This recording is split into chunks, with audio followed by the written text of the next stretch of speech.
Hey, so this is what I've been working on today. Um, Basically, been playing with gravity and Yindi and trying to hold my camera steady, but it's not going to work.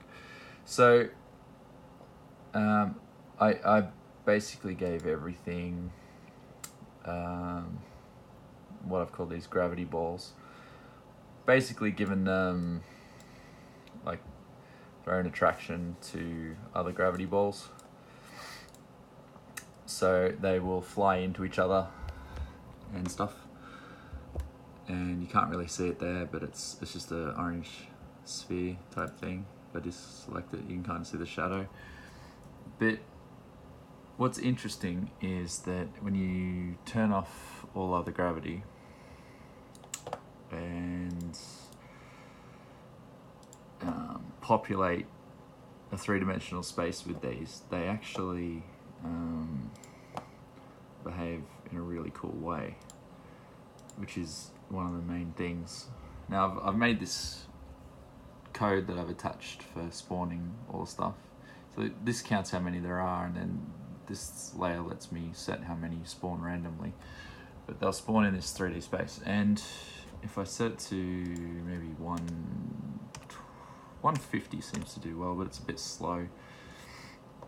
We'll have a look and see how it goes. So I've set it to 150 and then we hit play. The game starts and you can sort of instantly see like the cloud that appears, all the balls and shit. So I can zoom in a bit and you can see them, and they're all attracted to each other. So they've spawned randomly and they're all trying to scramble to each other on the basis that they all have their own gravity. Now, the fun part is that while they mostly end up in a big clump in the center, because they're coming at each other from all different three-dimensional angles, and they all have collision and they all have rotation and all that sort of stuff worked out for them, they end up moving in some really weird ways. And like, it seems really chaotic until you get a few minutes in, and you end up with something that's they all pull towards the center, but every now and then you get one or two that just fly the fuck out of there. And I've seen some very weird behavior, just throwing different kinds of balls in there. You make them less dense. Well, it would be physically less dense, I guess. And they do weird things. One of the weirdest behaviors is that if you have a lot of small high density balls, they move to the center and they spin up so fast they actually break the gravity constraints and the object explodes. So this is mostly what I've been working on. And as you can see, like, we've got a big center forming, which is probably going to be what the star will be. We've got all these little things that have already started to orbit it. And this mass here could be a large planet. Any single balls floating around could be comets. The star in the center is pretty much the highest density of the balls.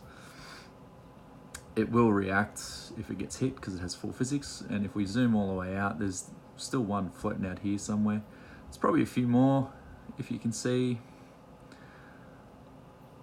little flashes on the screen. They appear in weird spots, like they never really go away. But the momentum that is causing that mass to spin is basically all of them colliding with each other when they form. And because of a slingshot orbit effect, it actually puts the other balls into orbit. So they end up creating their own motion, and that large mass looks stationary, it's not, which is why the other objects can orbit it so readily. But it's very fucking interesting. I mean, the next sort of iteration's gonna be like forming solar systems and planets using this method, because I can spawn 150 balls, have them do this. Once they've reached a stable orbit, I can change the meshes, like merge them together, then smooth it out, and you'll end up with a planetary body. And I could do this any number of times. I mean, for a procedurally generated universe, it's actually really cool.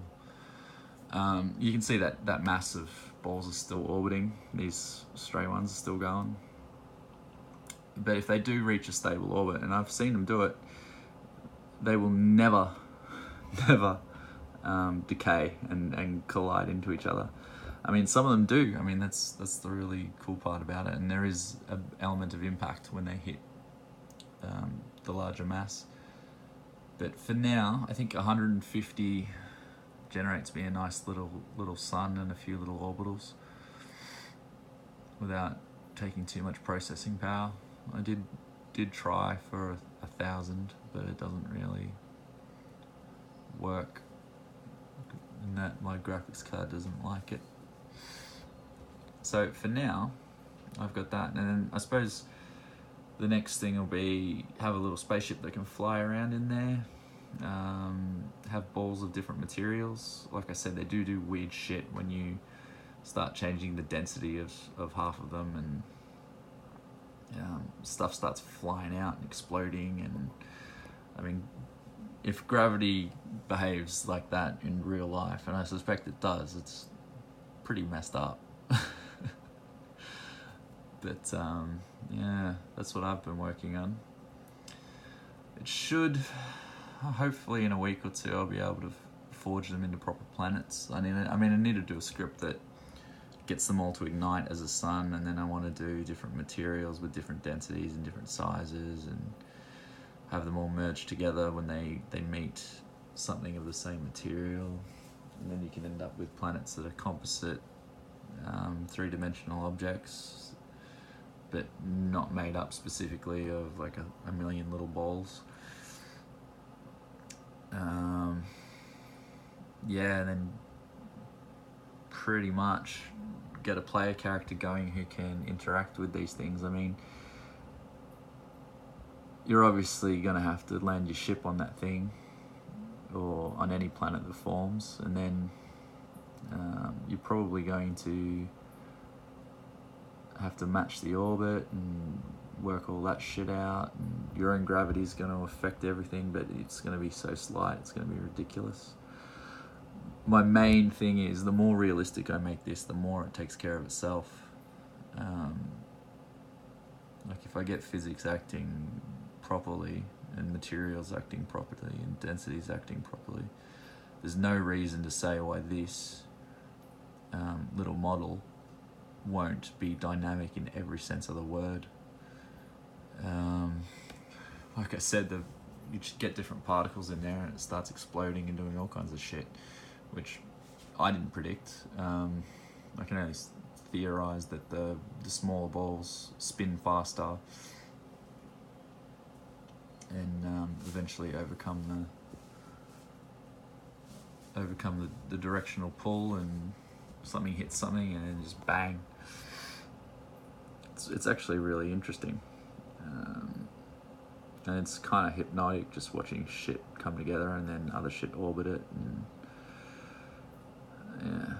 But as you can see, stable solar system, randomly generated. So that's where I'm at. Hopefully I can do something a bit better later.